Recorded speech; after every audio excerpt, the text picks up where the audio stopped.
پرانے زمانے کی ایک خوبصورت سلطنت میں شہزادی نور رہتی تھی۔ نور کی ایک خاص بات یہ تھی کہ اسے گلابی رنگ سے بے حد محبت تھی۔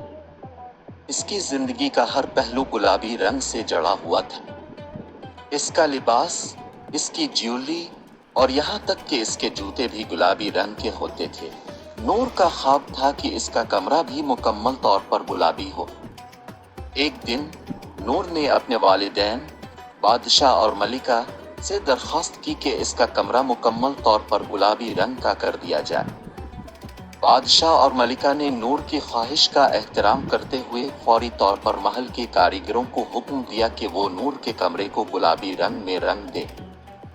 کچھ ہی دنوں میں نور کا کمرہ مکمل طور پر گلابی رنگ کا ہو گیا۔ دیواروں سے لے کر پردوں تک، بستر سے لے کر قالین تک، سب کچھ گلابی تھا۔ نور کا کمرہ دیکھنے میں ایک خوابوں کی دنیا جیسا لگتا تھا۔ نور ہر روز اپنے گلابی کمرے میں وقت گزارتی اور اپنے پسندیدہ رنگ کی خوبصورتی سے لطف اندوز ہوتی۔ ایک دن نور نے فیصلہ کیا کہ وہ گلابی رنگ کے پھولوں کا باغ بھی بنائے گی۔ اس نے محل کے باغبانوں کو گلابی گلاب، چنبیلی اور دوسرے گلابی پھولوں کے پودے لگانے کا حکم دیا۔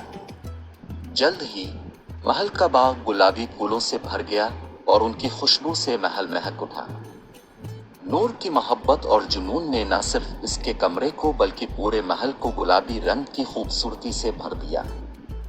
اس کی خوشی اور محبت نے سب کو متاثر کیا اور نور کو سب نے گلابی شہزادی کے نام سے پکارنا شروع کر دیا۔